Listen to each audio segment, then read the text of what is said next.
میں نے جب کل یہ سنا درد مند واقعہ جو میں نے سنا کل جو حادثہ پیش آیا سیفپورہ گاندربل میں اس وقت خود ایک میڈیکل ایمرجنسی کے ساتھ تھا.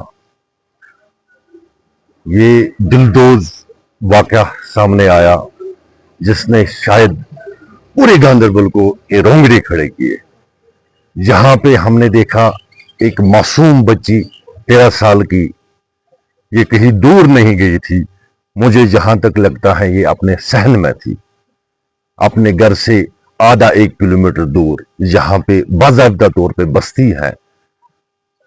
کچھ قاتل لوگ درندے جو وہاں سے ان کا گزرنا ہوا گاڑی میں سوار تھے اور انہوں نے اس معصوم بچی کا بے رحمی سے قتل کیا. الفاظ کافی نہیں ہوں گے اس چیز کی ہم مذمت کریں، شاید الفاظ کم پڑتے ہیں. کتنا بھی ہم بولے الفاظوں سے مذمت کرے مگر ہمارے سینے میں درد ہے. یہ پہلا واقعہ نہیں ہے. میں جب دیکھتا ہوں 2 مہینے پہلے سیفپورہ میں ایک حادثہ پیش آیا جس نے پورے گاندربل کو، جس نے انسانیت کو یہاں پہ لرزایا. ایک خوفناک دہشت بھرا ماحول بن چکا ہے ان واقعوں سے، ان حادثاتوں سے. اس سے پہلے بات میں کروں گا، کچھن ایک علاقہ پڑتا ہے اسی شیر پتھری بلاک میں گاندربل میں، وہاں پہ بھی ایک نوجوان جان کھو بیٹھا جس کا قتل ہوا. کہیں نہ کہیں مجھے لگتا ہے کمیونٹی ایفرٹس جو ہوتے ہیں ہمارے سوسائٹی میں، ہمارے کولیکٹیو ایفرٹس جو ہونے چاہیے اس سے ہم دور بھاگ رہے ہیں. کہیں نہ کہیں ہمیں جو فرائض انجام دینے تھے، آپ دیکھیے نبی برحق صلی اللہ علیہ وسلم کا فرمان ہے کہ سب سے ضعیف عمل جو ہوتی ہے غلط کو روکنے کے لیے، سب سے کمتر عمل جو ہے ایک غلط کو روکنے کے لیے، وہ یہ ہے کہ وہ دل میں احساس رکھے.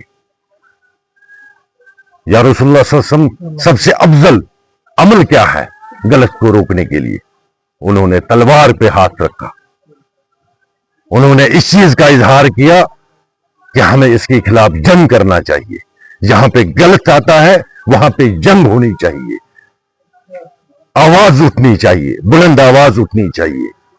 ہم کیا کر رہے ہیں؟ کس دائرے میں ہم آ رہے ہیں؟ مجھے بتائیے. ہمارے دلوں کے اندر شاید اگر یہ ہوتا، میں ضعیف سے ضعیف کی بات کرتا ہوں ایمان کی، تو ہمارے سامنے یہ جوا بازی نہیں چلتی ہوتی. ہمارے سامنے لوگ ہمارے علاقوں میں، ہمارے سوسائٹیز میں، کمیونٹی میں نشاور آپ دیکھیے کتنے پل رہے ہیں. نشاور چیزیں کتنی بڑھ چکی ہیں، کوئی روکنے کے لیے تیار نہیں. اس بات کا کوئی اظہار نہیں کرتا ہے اگر آپ کے سامنے کوئی غلط ہو رہا ہے کہ بھئی اس کو روکنا ہے، غلط نہیں ہونے دینا ہے. اس چیز کو مد نظر رکھتے ہوئے میری تمام باشعور عوام سے اپیل ہوگی کہ ہمیں کولیکٹیو ایفرٹس کی ضرورت ہے.